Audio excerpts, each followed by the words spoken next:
المهم في رسالتين مهمين جدا. السلام عليكم ورحمة الله وبركاته، ازيكم عاملين ايه؟ المرة دي الفكرة مختلفة او الفيديو مختلف، فيديو جديد.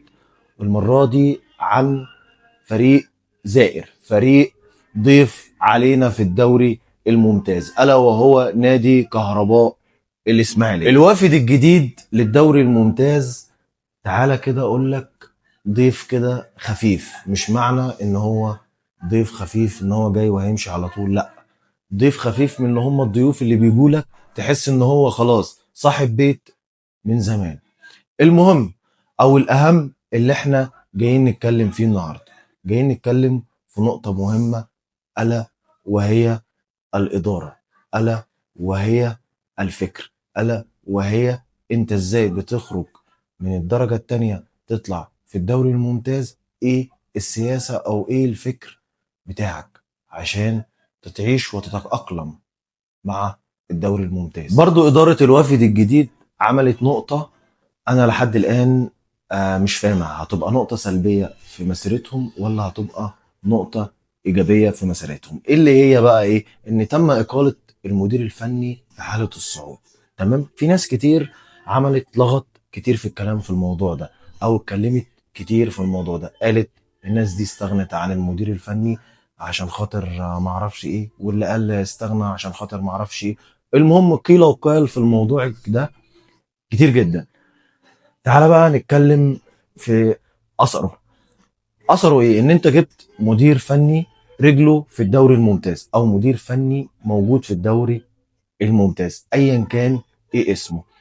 رقم اتنين، تم اختيار اللاعبين من قبل المدير الفني، ودي حاجة مميزة جدا ايا كان ايه. لو اختار لعيبة حتى كسر، لو اختار لعيبة مش نافعة، المهم ان انت تدي الصلاحية للمدير الفني في اختيار اللعيبة. ودي نقطة مهمة جدا عملوها إدارة نادي الكهرباء.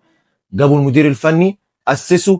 أصله معلش يعني، انت عشان تبني بيت لازم تعمل اساس. ايه هو الاساس؟ الاساس مدير فني. الناس دي جابت اساس، جابت مدير فني، وبناء على المدير الفني او بناء على اختيارات المدير الفني تم تكوين فرقة او تم تكوين تيم من خلال اختيارات المدير الفني. ودي نقطة مهمة. الطبيعي ان التجانس مش هيجي من مرة واحدة مع فرقة تم اختيارها في اولى دوري ممتاز. بس لحد الآن الكهرباء لعبت 8 مباريات، في منهم 4 خسارة وفي منهم 2 تعادل، ودي كانت في البداية. الأهم بقى إن الكهرباء دلوقتي بدأت أو بدأ الريتم يظهر عليها، بدأ نبقى نشوف اللعيبة دي فيها تجانس أثمر على إن في 2 فوز في مباراتين على التوالي. دي حاجة ودي نقطة مهمة جدا. التجانس بيجي من ارتباط الفرقة ببعضها، بيجي من مباريات ودية، بيجي من مباريات رسمية. مش مهم ان انت بدأت اولى دوري ممتاز ب4 خسارة، او مش مهم ان انت برضو 2 تعادل، بس انت عندك نقطة مهمة، 2 فوز على التوالي يدوك دفعة مهمة، يدوك ان انت تقدر تشوف فكر المدير الفني على الملعب. خلاص تقدر تحكم على الفرقة دي دلوقتي، تقدر تقول ان الكهرباء بقت نوعيا او بقت جزئيا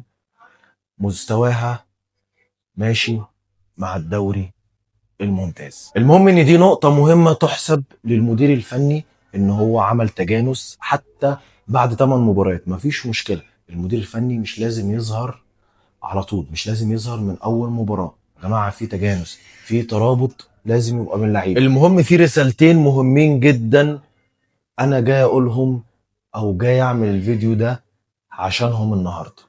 الا وهي اول رسالة، ان التيم او الفرقة ما ينفعش تحاسبها في بداية مبارياتها او في بداية ماتشاتها.